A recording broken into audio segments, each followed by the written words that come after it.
Those who expect to reap the blessings of freedom must, like men, undergo the fatigues of supporting it. What later led to the revolution started off as just a tension between the colonists and the British. After the French and Indian War, Britain was in major debt.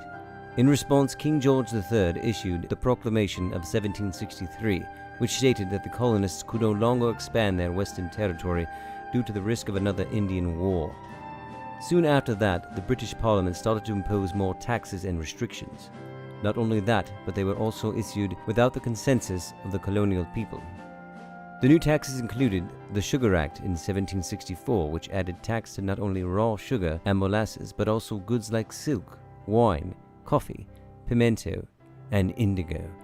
And the Stamp Act in 1765, which induced taxes on any printed material, whether it was posters, wheels, or even playing cards. By 1767, the British government brought upon the colonies another group of taxes, later to be known as the Townshend Acts. At the same time came a British way to reduce smuggling, which at the time was a major investment. They were called writs of assistance and allowed custom officials to give out general search warrants to merchants to look for any evidence of smuggling. The addition of the writs and the new acts became the last straw for the Boston public. In 1768, violence grew and Britain dispatched about 1,000 soldiers to Boston. By 1770, the soldiers were taunted and snowballed by the angry colonists. In retaliation, the British soldiers opened fire on the colonists, killing 5 and wounding 6. This event later came to be known as the Boston Massacre. After that, the British repealed the Townshend Acts, thus starting another chapter of the beginning of the Revolution.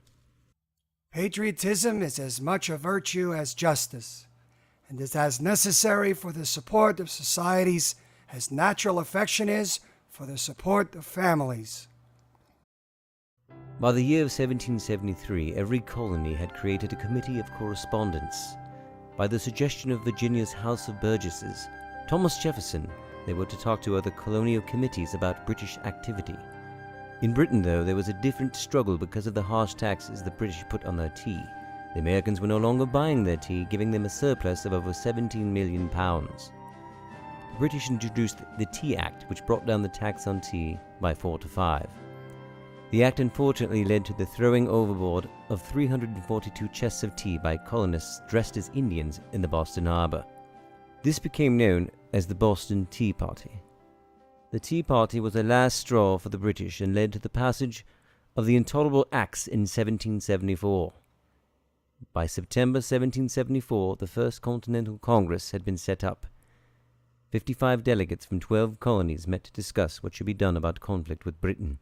They met again in late October against British wishes and decided to create the Committee of Safety. They chose John Hancock to lead it. This post gave him the responsibility and power to call upon the local militia, making him a rival to the British Governor General Gage. All of the colony's men started training as militia. Colonists started raiding British outposts and supply depots for ammunition and guns. A full-scale revolt was now underway. Nevertheless, to the persecution and tyranny of his cruel ministry, we will not tamely submit, appealing to heaven for the justice of our cause. We determine to die or be free. April 1775. General Gage orders 700 British soldiers to take the militia supply depot at Concord. The colonies intercepted this plot and were able to send messengers northwest past Lexington to Concord. By the time the British Army got to Lexington, which is 6 miles before Concord, 70 specially trained militias called Minutemen stood in the town green. A shot was fired, and by the end of the volley from both sides, 18 colonists lay wounded or dead. The British then moved past Lexington to Concord, only to find the depot had been emptied. When they moved to the other side of the town, they came face to face with over 400 militias. The British retreated. On their way, they were shot at and attacked by militias and farmers hiding behind stone walls and trees. By the time the army had fled back to Boston, the army had over 250 casualties. The revolution had begun in the next year on July 4th, 1776. The former colonies of Britain would become the United States of America.